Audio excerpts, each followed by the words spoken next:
We've got off to a great start this morning. It's a good lesson to learn for everybody. This morning, last night I got in late last night, and I've been preparing for this since we talked about it yesterday. But it's one of those things that you always think about in life. You got to prepare for things.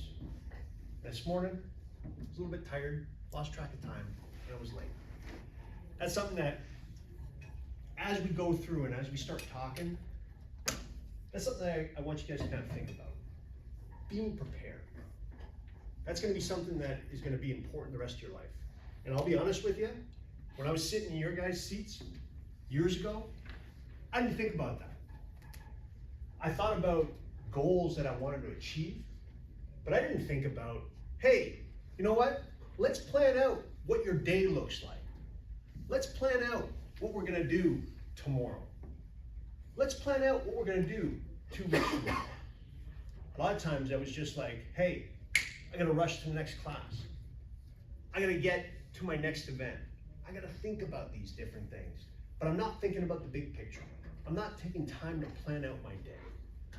And I think that's kind of something that's important when we're talking about relationships, something we're talking about in business itself, something that I have to deal with on a regular day. Currently in my position right now, I've got to plan out my days. Previous to that, when I was here, for all those people that don't know, I was initially here, okay? So before that, I was the head athletic trainer. I was also an instructor in the exercise science division, as well as helping out in health sciences before, and I was helping out a little bit in physical education as well, teaching. I had to plan out my days, but it wasn't as much as this. My new role as a Latin American medical coordinator, every day I've got meetings multiple times a day. So I've got to kind of go through and plan those things. So the reason that I start with that is because we have a real life example. I came late to something that I already knew that I had to get done. If we take things back, so now that I got that example out, just take things back for people that don't know. I initially started this journey with thinking about professional sports when I was young. I was probably about 5, 6 years old, and I remember my parents asking me, hey, what do you want to do when you want to grow up? First thing I said, I want to be a professional football player. Second thing I said, I want to be a paleontologist. Third thing I said, I don't know. So it's funny how those things start off, right? Like it's funny how you kind of get these ideas. And when you're that age, you don't know any better. You're just going based off of what your parents are talking to you about. How many people in here have an idea of what they want to do after they're done in college? Just raise your hand. How many people in here don't know what they want to do? I'm going to tell you something. It's not an easy decision. It's really, really tough. When I started, when I was young, at that age, trying to think about those different things, you're young, you don't think about everything. But there was a difference for me. When I was 13 years old, something happened. I was playing ice hockey at the time, and I got my first injury. I tore my MCL in my right knee. Took me out for, well, it was supposed to take me out for about 8 weeks. I got back in 4.5. So my thought process was, at that moment, I want to be in professional sports. If I can't make it as a player, if I can help people get back weeks, I think that would be pretty cool. So at 13 years old, my first thought was, hey, I still want to be a part of professional sports. That's how I'm going to do it.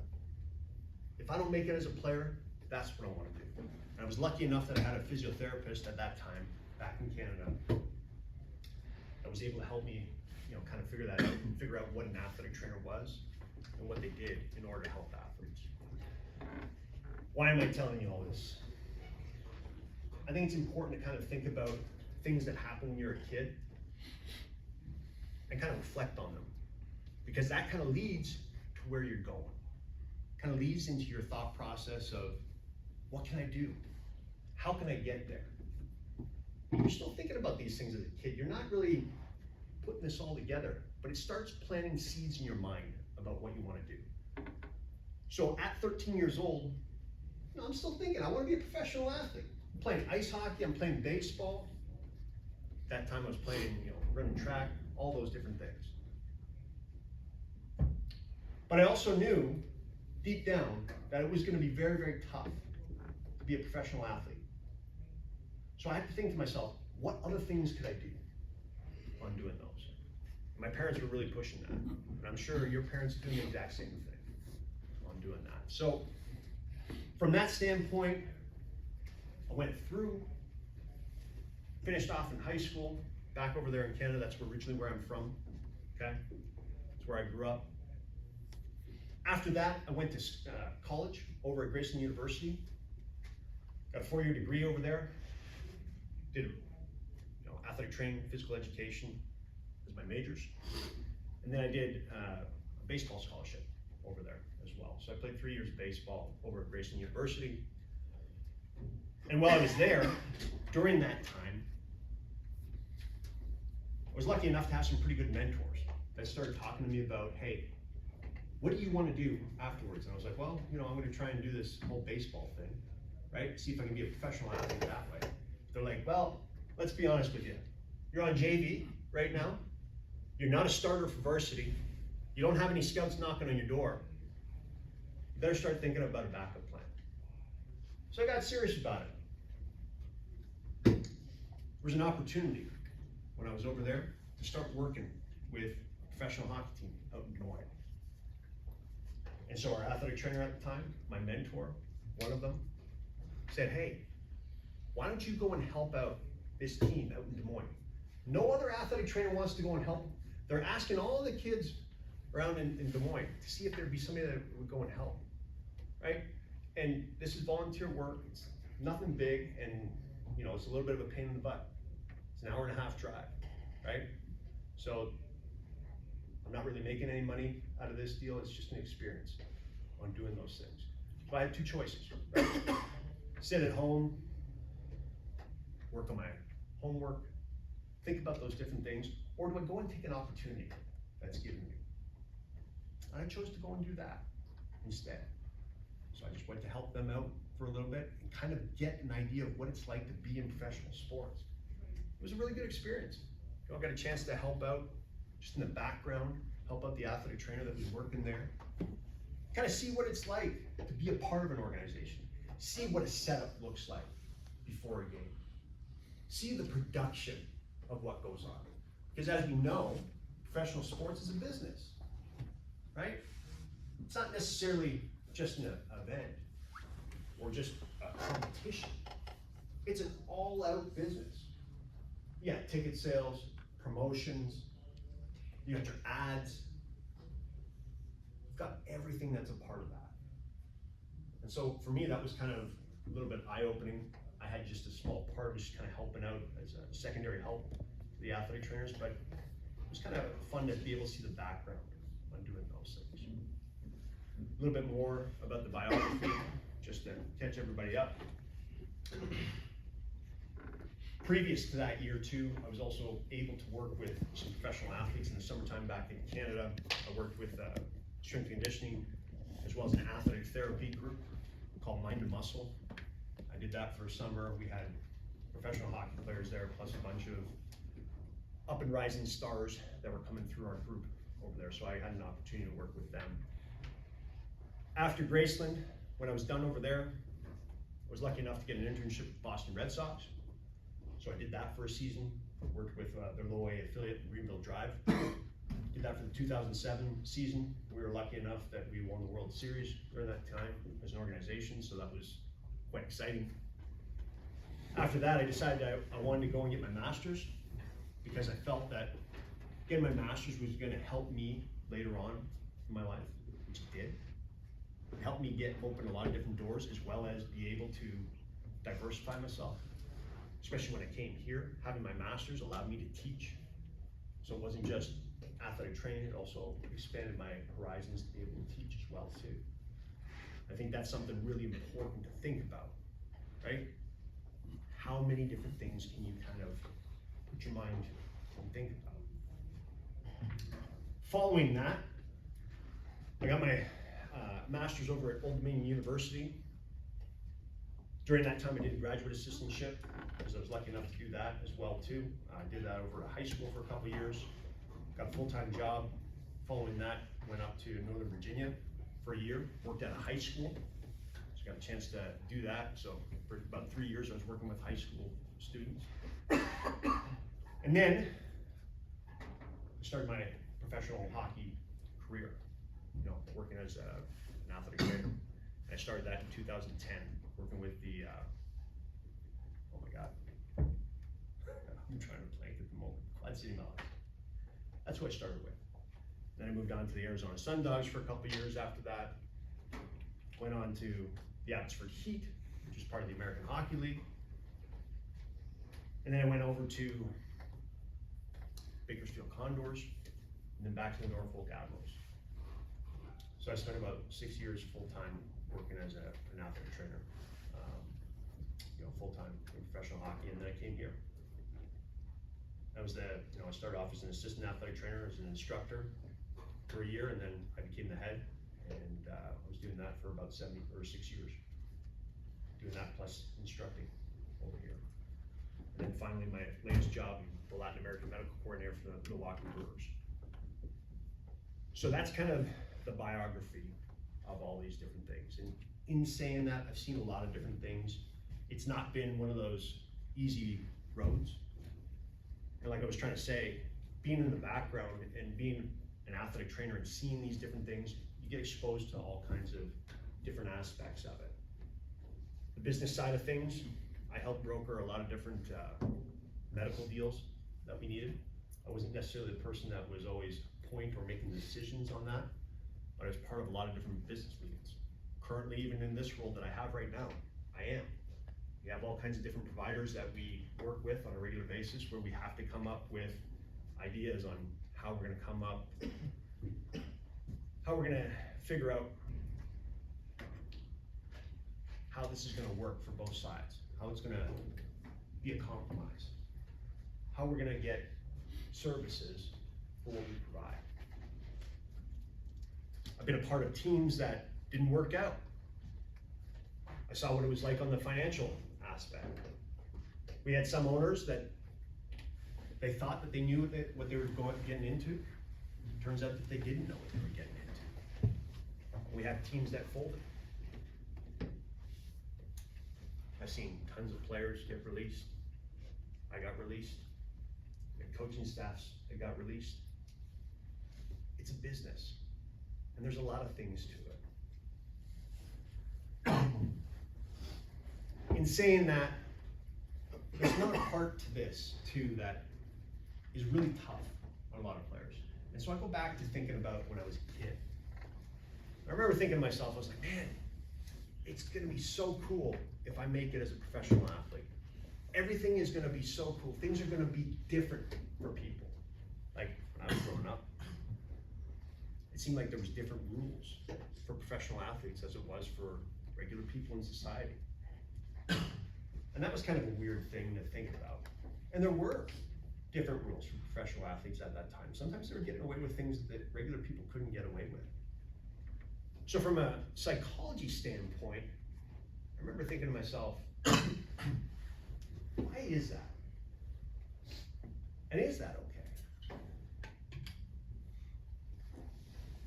It's a really tough thing to be working in professional sports, and I deal with this every day.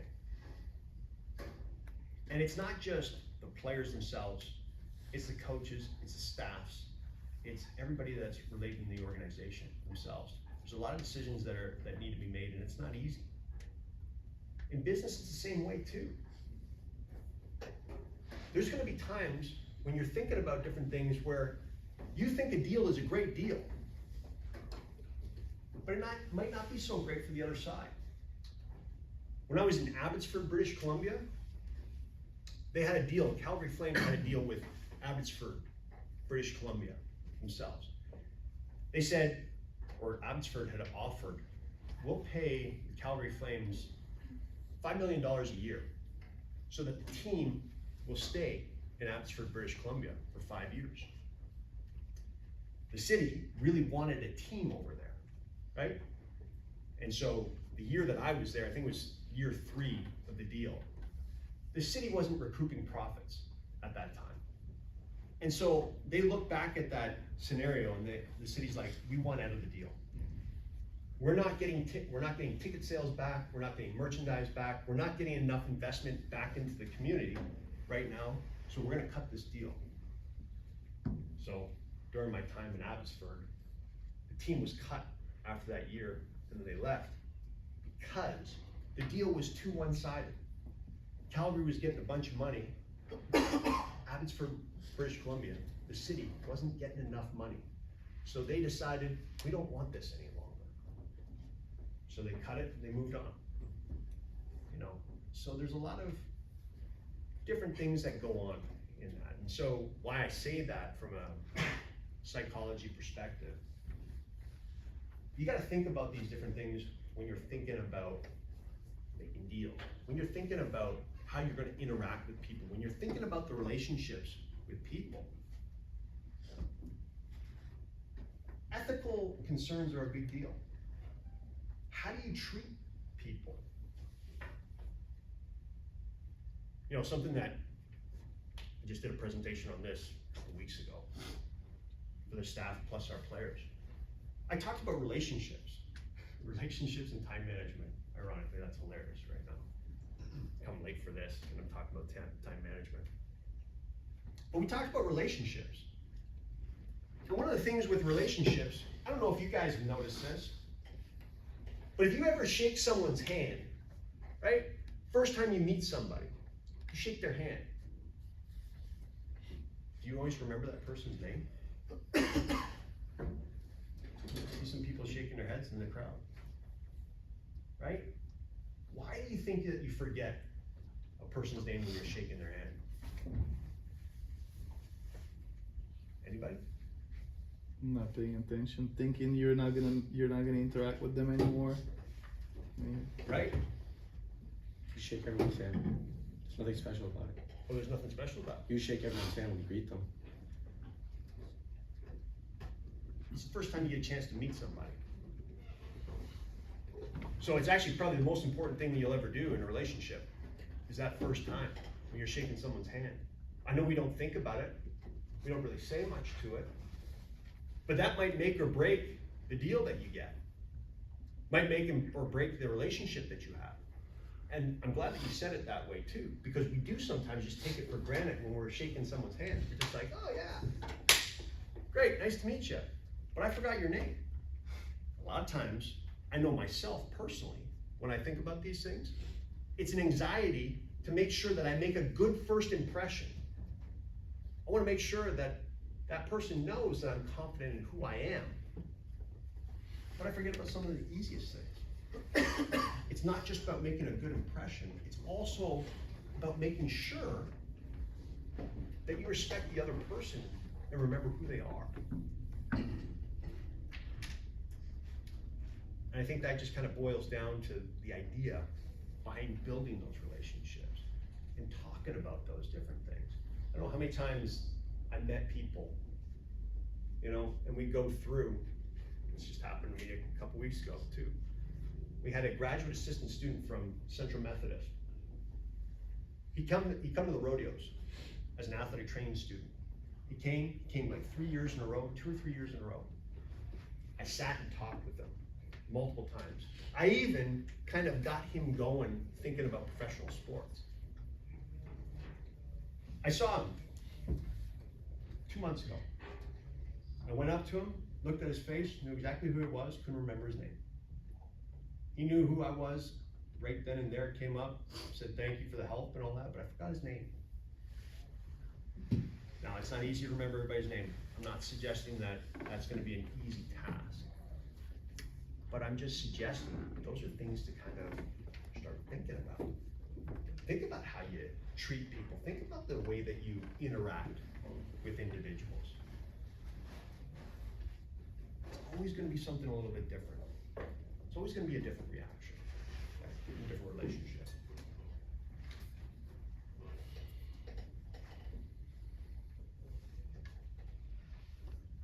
You know, with relationships and with the management, that's how opportunities get built. It's never just, hey, I'm great at what I do. And that's how people just react to you and they say, oh yeah, okay, well let's just bring you on and go from there. You've convinced us that you're great and all that kind of stuff, let's go from there. I don't know how many times people will go through, they're wonderful people. But if they can't express that, if they can't reach across the aisle, if they can't get other people to buy in on that side of things, it's not gonna matter. It doesn't always necessarily matter about everything that you know. That's important. That helps it go through. But it's about your connections, your networking. Who is your support group? I've had a very good support group my whole life. I'm lucky. But I'm also gonna say, I'm lucky, but I also chose some of those people because of that. You know, everybody in here, you're not gonna be able to choose your family. That's what you're born with. But you can definitely choose who you hang out with. So when I was thinking about professional sports in the first place, I started thinking about, hey, when I'm meeting somebody, who's important for me to kind of connect with? Who's someone important for me to build a relationship with? Who should I seek out and ask advice from? If you don't start thinking about those questions and you don't start seeking out those people, it gets really, really tough. From a business perspective, okay? I've done all kinds of little things here and there. And I don't really talk about the side things that I've done business-wise. But they've all been good learning experiences on that. And what I found, you know, from it is that your networking, your ability to build relationships, your ability to get people's focus is really important. It's really important to gain that attention. Concise thought. I started off the class, I shouldn't say class, I'm not teaching anymore. But I started off this presentation talking about preparation. If you go up to somebody, and this happens on a regular basis, hopefully you guys are already thinking about this as you're going along. Hey, if I need help getting a reference or a recommendation, how am I gonna go about that? Who am I gonna ask? What is a reference? What is a recommendation letter? What should be in that?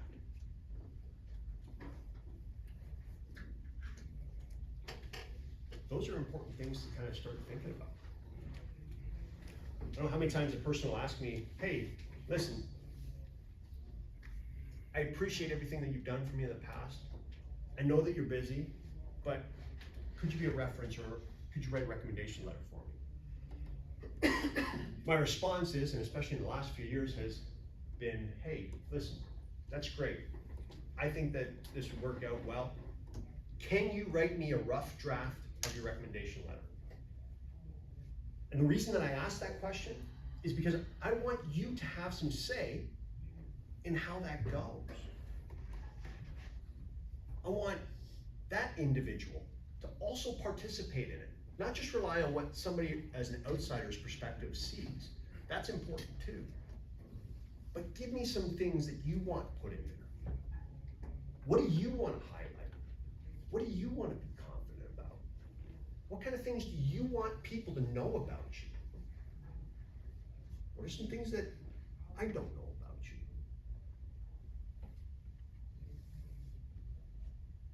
Professional sports, it's the same way. I've been lucky enough to be around professional athletes for a couple decades now. You build your relationships with people, people remember. They remember, did you show up to work on time? They remember what you did at work. They remember how they felt when you were around. They remember the atmosphere that you create. They remember the things that you helped them with. They remember those things. And if you're lucky, you get a chance to connect with those people and keep them the rest of your life. And then that becomes something big. And then all of a sudden, you go from sitting in a college classroom right now, freshman, senior, maybe not knowing exactly what you wanted to do, but you decide to take an opportunity and start saying, hey, listen, you know what? I'm gonna take this opportunity. I'm gonna try and put myself out there. Maybe I fail,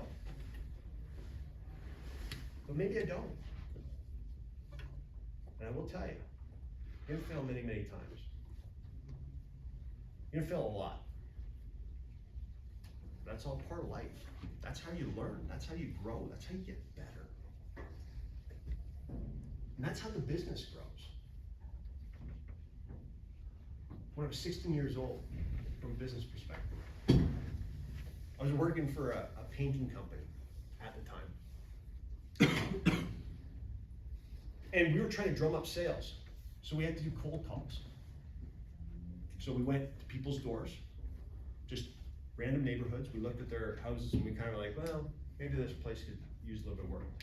So we went up and we were doing cold calls on different people. And that was my first experience. Well, I had a paper route before that too, so I got some customer relations experience from there. But the cold calling was really interesting because you're going up to somebody's house, you've never met these people before, but you can see that there's something, a service that they need.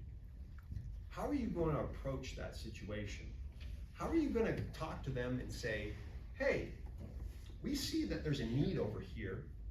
Where can we come to a compromise so that we can help you at this? And I'll never forget, we actually went through and we trained on that. We said, hey, here's our spiel. This is what we're going to talk about. If they say this, this is what we're going to say. If they say this, this is what we're going to say. If they say this, this is what we're going to say. Just so that we could try and drum up business. And lo and behold, there's so many people that shut the door in your face. Some people wouldn't even answer the door. You know, you could see them like literally watching TV, sleeping, whatever. They didn't want to come to the door, right? But if you do that enough times, eventually you're going to get people that are like, hey, we need some help. We need this.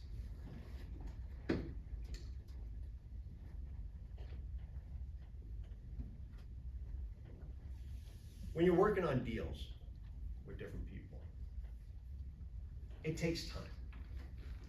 And I think sometimes people want things to happen quick. I remember when I was working here at the college, one of the issues that we were having for a long time was getting health insurance for international students. It was one of those issues that we struggled with a lot. It took years for us to get to the point where we even found an insurance that would be suitable and something that would be reasonable for both sides. It took a lot. And even when we had that at that time, there were still problems with it. But we got the deal done. And the deal kept getting better. Each time that we were looking at it, we looked for different things and we looked at those. And I'll say there was lots of times where I thought that deal was gonna fall through. I thought that we were not gonna make it on that because it was like, oh, this is too hard to get through. But I knew that the relationships that I was building with different people, it would take time, but if we kept going, we were gonna come to a compromise where things would be better. That happens in everything. That happens in everything. You gotta think about those different things. You gotta kind of think about the plan. Think about how long something's gonna take. Well, I feel like I've talked quite a bit. What kind of questions do we have?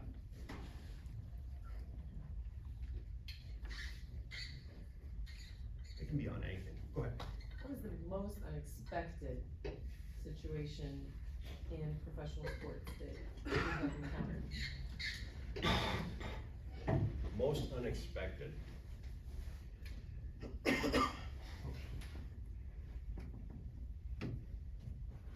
Let's frame it into the relationships or. Okay, in the relationships aspect, because there's been a lot of emergency situations that have been different, but we'll talk about the relationships. I think the first time that you find out that you're not gonna get a job, you've been working somewhere and you think that everything is going well, and the next day you find out that a check that you had from the place, the team that you're working for, bounces. You no longer have that money in your account, especially when you're hoping to pay bills with that money, and you don't have that in your account. So you get on the phone and you're calling around trying to figure out what's going on, and you find out, oh yeah, the team folded. You no longer have a job. First time that happened, that was a little bit eye-opening. I'd heard stories about it, but I didn't expect that to kind of come through. So I remember making a phone call, asking around and saying, hey, what's going on? Team fold. You no longer have a job, but we know that the check bounced. We're gonna get that back to you, which they did, which I was lucky. That doesn't always happen on different things, but I remember that was quite the shock to the system, because I was like, man, we were doing fine, or at least I thought we were doing fine. And in saying that, that was a really good learning experience, because the next team that I went to, the Arizona Sun Dogs, that happened with the, the Butt City Mallards. With the Arizona Sun Dogs, I started thinking a little bit more on the business side of things. Started asking a few more questions. Hey, how are we doing as a team? Are we making money? Are we going to still be a team after this year? Like, where are we? And I started looking into things a little bit more and saying, yeah, what's our ticket sales like? What kind of other funding are we getting? We're only getting this many people in attendance. Are we getting anything from merchandise? Are we getting any of those different things? Because I wanted to know ahead of time if I was gonna continue to have my job or not. So, yeah, that was the most unexpected thing. Somebody else put up their hand. I missed that. How do you deal with stressful workload for the day when you have like a bunch of stuff going on and you're trying to deal with all of that and you know you have to get it done by a certain time? That's a great question. There's a lot of different ways that I've dealt with it, and over time I've changed the way that I've dealt with it. My routine currently is I try and get up at a good time. I mean, right now when I'm in the Dominican, I wake up at 4 a.m. every morning.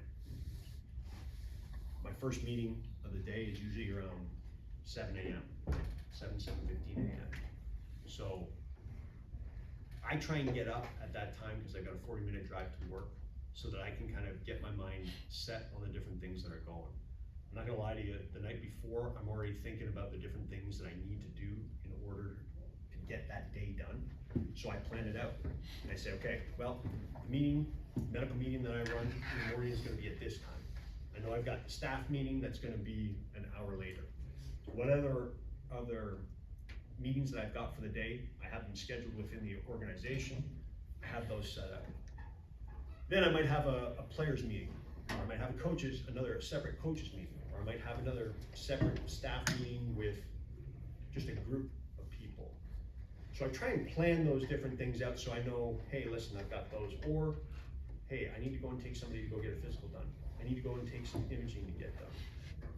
So I try and make those plans as I go through the day so that I know, hey, listen, at this time, this is what it's set for. You're not thinking about other things, you've got this time set for that. Coping and dealing with the stress sometimes gets really tough. Over the years, I've gone through different things like yoga, and I still do yoga, but working on breathing. I work out every day, not for very long, 20, 30 minutes in a day. Talk to family and friends when I get a chance, just to de-stress. I go for long walks. That's my routine when I'm dealing with those different things. And, I don't really have my phone on me right now. I've got notifications off, but there's all kinds of different things that come up during the day. And so if I've got a structure on the things that I know that I can control, and I know when those things are, I have less stress than if I went the exact opposite way, and I used to do that. Hey, we're just gonna kind of allow things to happen, and we'll just go with that. Well, I wasn't as efficient as I used to be, and I used to get a lot more stressed out because I was like, oh man, well, this person asked for this that needs to be done. This person asked for this, and then you got 6 or 7 people that all need something from you, and now you can't help them all out at that time. So building a plan for your day, I think, is really important. That is how I've been able to kind of deal with that stress, plus all the other things that I mentioned over the course of time. Those are things that are just important to kind of keep your mind in a good place, have a little bit of balance. But insane balance. There's been a lot of talk about a work-life balance, right? And I do think it's important, there's no doubt about it. But everybody functions a little bit differently, and everybody's gonna have a different way of dealing with the work-life balance. For me, I'm okay if I gotta work a little bit longer to get those different things done, because if I know that I've gotta do something and it's not done, but it's something that I could have gotten done, I'm still thinking about it. So when I'm trying to relax and I'm trying to do those different things with people, maybe I should have just answered that email. So for me, it's easier to go and answer that email, the 2-minute email that I've got, and go from there. If it's something that I know it's gonna take me an hour to do, then I say to myself, no, we're gonna plan this, and then we're gonna do that for the next day. If I've gotta take extra time, it's like, no. Let's make sure that we plan out what we're gonna say, plan out how this is gonna go. Think about the scenario itself too. And I have to deal with this a lot. We have people that get released, we gotta tell people bad news all the time about injuries. I don't always just kind of go into a situation blind and not prepared. Over the years, I've gotten myself prepared, saying, okay, little Johnny's coming in today. He's got a serious injury. We've got to let him know the news. How are we going to talk to this person and let them know about what's going on? So I plan that out, I think about it, I prepare myself on how that situation is going to go. Good question. Go ahead. In management, we kind of talk about, how much, a managerial position, takes away from your time, and how important it is. But in since you're in a managerial position of some sort, right? What type of, or what percentage, let's say, of your job is just making sure that you talk to suppliers, you talk to other peoples, you talk to management, upper management, you talk to non-managerial employees, just kind of what that entails. That's a great question too. I mean, when I was working in professional hockey, I didn't have as much to worry about because I didn't have as many staff members to worry about. When I got here to Missouri Valley College, it was a little bit different, especially when I became the head. I had 4 or 5 other staff members that I had to work with and just make sure that they understood what their roles were. They understood what the job description entailed. We had to talk to vendors, we had to talk to our athletic directors, sometimes having to talk to the president, having to talk to student life, nurses, different things. So you started having to figure out how I'm going to spend my time. Now, with Milwaukee Brewers, as a Latin American medical coordinator, the time is even less of just me doing athletic training work. Now it's a lot just managing people, making sure that they're doing their job appropriately. Now I'm just kind of supervising people, making sure, hey, listen, you know what, we get X and Y done. Does little Susie or little Johnny know what their injury is? You know, what are the next steps on that? Have you thought about this? Have you thought about that? Talk to, you know, vendors, talking to suppliers, talking to upper management about the different issues or the things that are coming up, different things that we have planned out. You know, when's this person gonna have surgery? When are we gonna get this physical done? When is this, we're thinking about releasing this player. What are we gonna do with this person? Are they okay? Talking with people outside of my realm of influence, sometimes even just the staff members and the coaches, just trying to, you know, pick their brains on different things. I literally have to continue to plan out those days and talking, hey, when are we gonna talk about this? When are we gonna talk about this? This is something that's a necessity or a priority that we have to focus on now.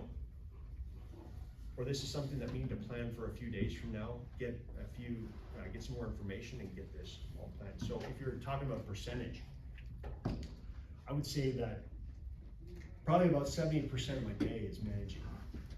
And the last 30% is kind of just working on athletic training duties on that side of things.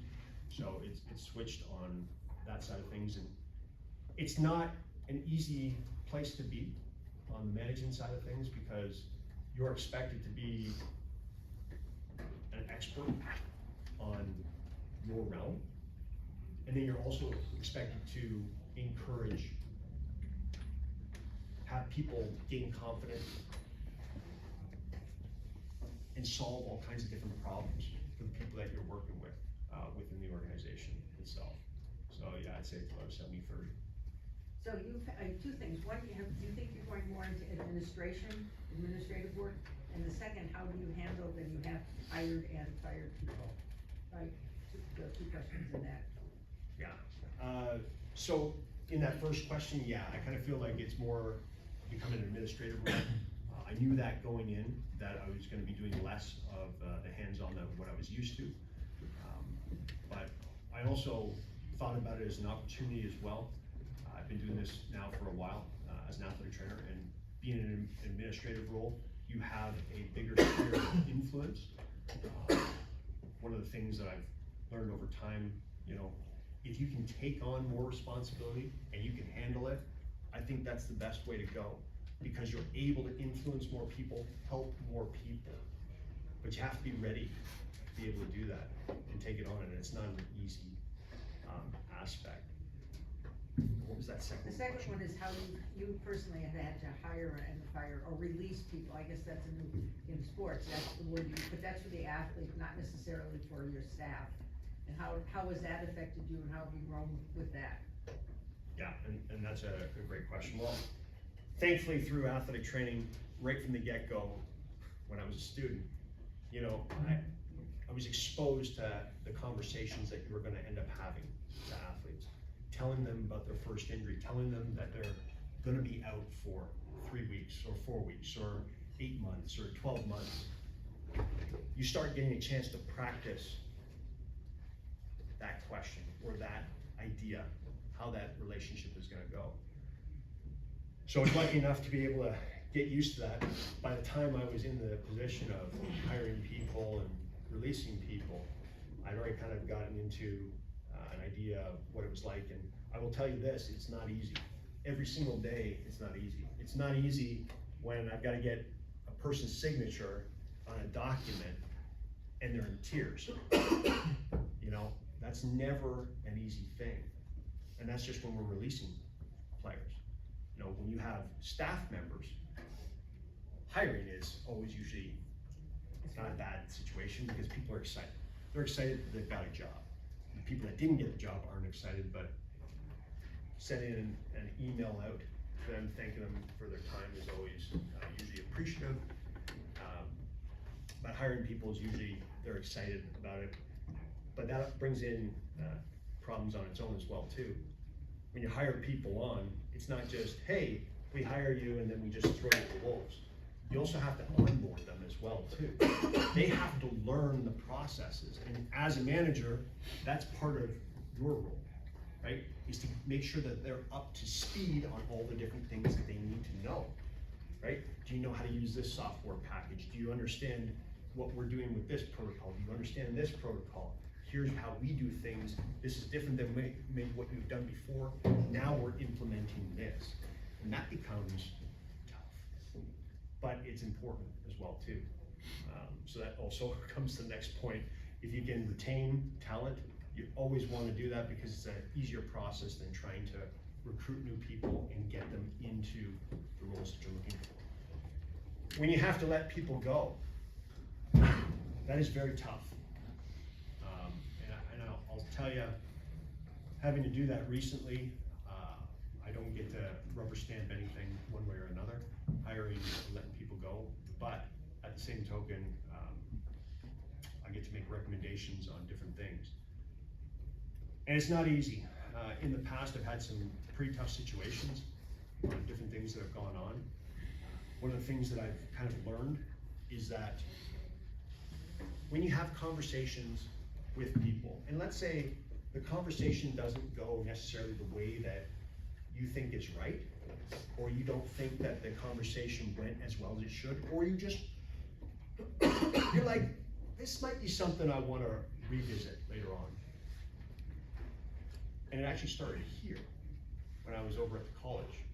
I started making not just mental notes, but writing down what we talked about during conversations so we'd have a record of it. And that became really important, because as we go along, when you have an individual that you no longer like in the organization, or if it's somebody that you just feel would be better suited in a different position, you need to provide proof for that. Because especially if it's not your choice on that, people need to know, like, what's that process? What is the reason that this person should no longer have the position that they've got? So I learned about taking notes and talking about, making sure that we dictated everything, all the different conversations that we had, so we had a record of it. Because, we've got different laws everywhere, and it's important to make sure that you have proof that backs up the reasons why you're no longer offering that person a position. And those are really tough conversations, and we watch the movies, and we watch different things that happen in life. Sometimes things do happen, like immediately, where your team gets folded and you no longer have a job. You're just getting laid off, you have no choice in that. Or somebody just fires you on the spot. That's generally not necessarily the way things go. Usually it takes a lot longer than that. There's a lot longer of an off-ramp on that. It's been sometimes, in some people's cases, it's been years of declining performance that finally people have just had enough as an organization. They're like, okay, this is enough. Here's the proof as to why we no longer need this individual. So, good question. So you're coming here with more, to us, we're more business oriented than the athletic training oriented, so our business background makes us a little more prepared for the administrative side, that we should be a little more comfortable, I think, in terms of hiring, firing, managing, also trying to find product to get you grow your brand, like marketing, advertising, branding, more of an impact than we think, that I thought it was. Yeah, and actually that's a big topic as well too. And I know a lot of you in this room, I don't know if anybody in here has any NIL deals. I'm not up to speed on any of that. US just lost too, right? Yeah, To Canada. yeah. It was a good game, but. It was. But the marketing and the branding is important as well too. And that's something that I think each one of you in here should be thinking about as well too. And no matter how you look at different things, that's how you're gonna get your next job. That's how you're gonna get your opportunity. That's how you're gonna get your career. Thinking about what are the things that you're really good at? What can you offer people? We talk about marketing all the time, with the Brewers currently, we have a whole department that deals with marketing. We have a separate department that deals with social media. You know, one of the things that my staff has come up with, and we did this over here at Missouri Valley, and I know a lot of teams do this as well too. They have their social media following, and they've got those different things. Well, over here, athletic training, we were doing some social media things here as well. My staff in the Dominican would like to start that process as well. I told him, I said, yeah, that's great. I think it's wonderful. I think we should be talking about what we're doing. But you also need to make sure that you talk about that with our social media group with Milwaukee. Get them involved, because that's their job. And I think that's kind of an important part as well too in an organization. It is great to have ideas. It is wonderful to have ideas. I think you should always bring up ideas. And not just bring up ideas, bring up solutions for the ideas. But make sure that you collaborate with the appropriate people as well too. Because I will tell you that if you go through and you do something before it's approved, sometimes that can backfire on you. So it's really important to make sure that you understand the process with companies that you're working with on how that should go. On a separate note, from a marketing standpoint and branding standpoint, I think everyone in here should be their own, or they should be their biggest cheerleader, right? You're the only people in here that has a massive investment in how things go. Yes, your family is gonna have that, or hopefully your family is interested in that. Hopefully your friends are interested in that as well too. But it's on you to promote those different things. If you don't promote it, no one else is gonna do it for you. It's really, really important. And whether I like it or not, when I was younger, I really didn't think much about it. Now I think a lot more about it. You guys can see that I'm videotaping this right now, this presentation. I've done a few different presentations here and there. I like to show people what we're talking about and the different services that we can offer, what I'm about. Because I think it's important, because you don't know where a conversation leads. You don't know who's looking at your profile. You don't understand the different needs that people have. So it's really important to start thinking about that. Hey, what do I want to offer people? What do I want to do with my career? How can I solve a problem for you? Thinking about those different things leads you to that next opportunity, gets you excited about different things, gets other people excited to say, hey, I want to bring you on. We saw that video that you posted not too long ago. We want to have that with our organization. We saw that you helped create $2 million in sales on an investment. We want to bring you on doing those things. But if you don't highlight that, if you don't have people in your corner helping you out with that, if you don't post those different things, people aren't going to know. Just like some of you in here, I know you're athletes, I know some of you. To get a scholarship, you also had to put together some film to highlight the different things that you're good at. Otherwise, some people might not know. Same thing in business, same thing in life, same thing in professional sports. I'll never forget this. I saw this in a movie years ago, but I just recently saw this in someone's job ad. The job ad was for a professional sports team, and what they said is, okay, we want your general resume, we want your cover letter, but we also want a 1:30 to 2 minute video explaining why we should hire you and what you're going to do for our organization.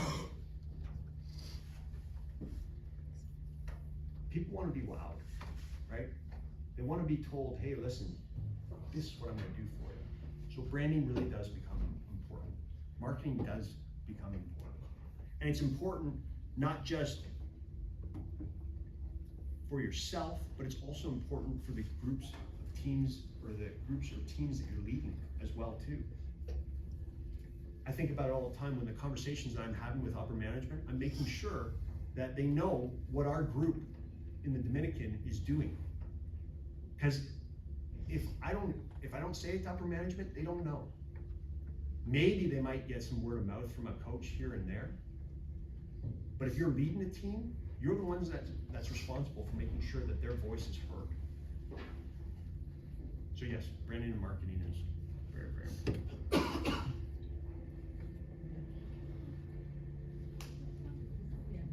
Isn't it international student? How about the trials and tribulations of traveling? It sounds exciting. Well, you folks know as athletes, right? Don't you love traveling? With the team? Yeah, or is that a huge downfall? Or remote relationships now, right? How do you handle that? Is it stress? How do you handle that with such a? That's it. I mean, that's a wonderful one.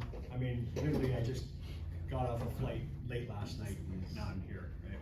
Appreciate it. Yeah, thank you. You have to be okay with that. That is part of the business.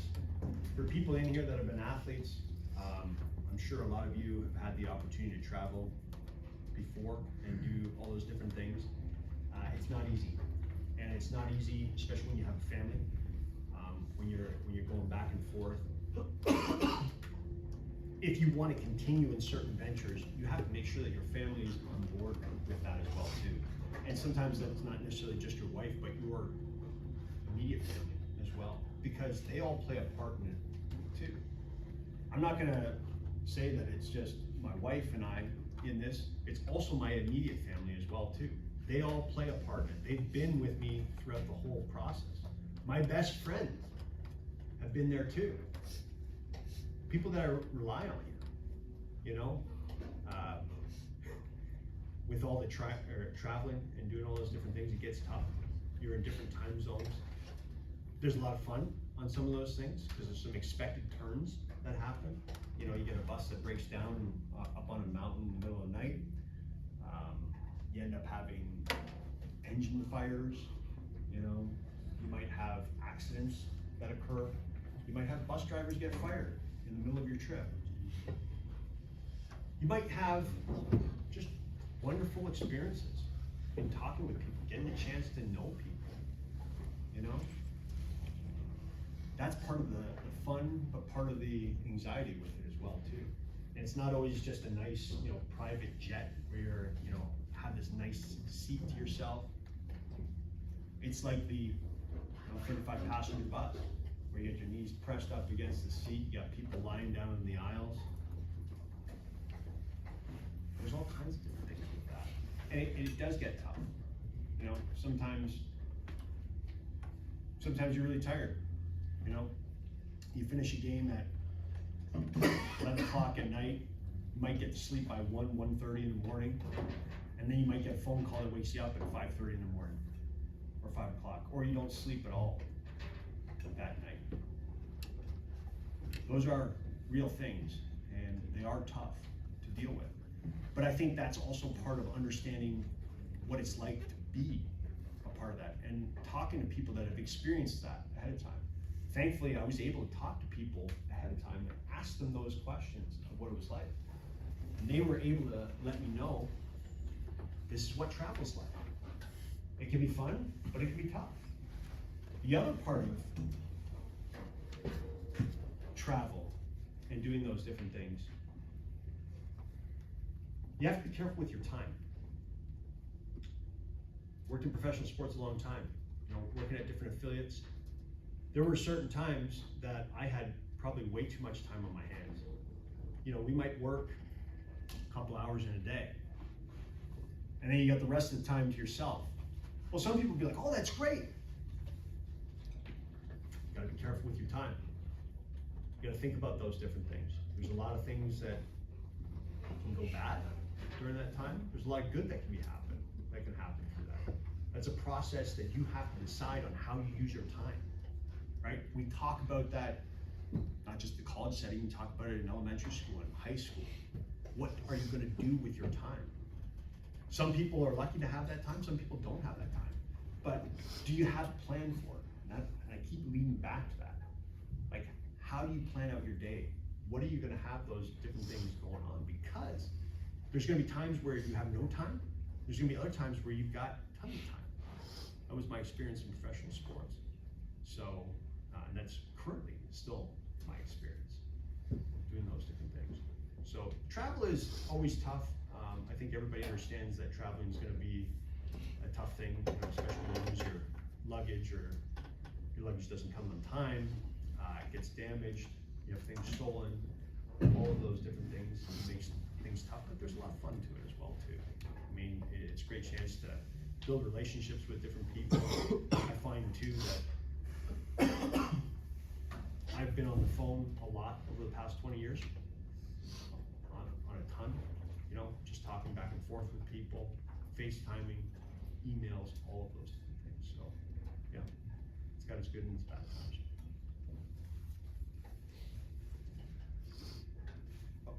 How would you advise younger kids that are going into bigger businesses, like starting off in bigger businesses and like saying that hire me, don't hire somebody that's older?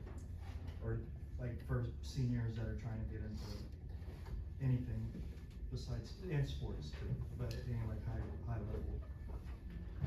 Yeah, and so, I mean, there's a lot of emphasis, and especially over here, on getting entry-level positions and having younger people get in. You're not gonna have the experience that someone else has. But you should have more energy than that person, and that should be displayed. And why I'm saying that is because you can do things that maybe an older person can't do, but they're gonna be more efficient at it than you are. But if you show a willingness and an initiative to say, yeah, hey, I'm branding myself because I'm able to do X, Y, and Z for you. And making sure that you're not saying, hey, listen, you know, so-and-so can't do those different things. Just make sure that you focus on what you can bring to it. You know, I'm willing to, you know, work as hard as I need to. I'm willing to learn. I think that's something that people forget on a regular basis. It's not just learning in college. It's not just learning in high school. You're a lifelong learner. Every single day I'm learning something new. And that's something that everybody needs to keep talking about. So being willing and being open to those different things. Having the energy and the ability to listen, I think, is really important. Being an active listener. If you can demonstrate that to different people, and you can demonstrate a willingness that you actually like people, I think that's important too. Sometimes people forget, like, hey, we have these businesses and we have all these different things together because we all as a group want to work together and do those things. It's not just me. It's, hey, what am I gonna do to help people? If you can express those different things to people in creative ways, yeah, they're gonna love it. And that's where you're gonna have possibly a step up on somebody that's had a little bit more experience.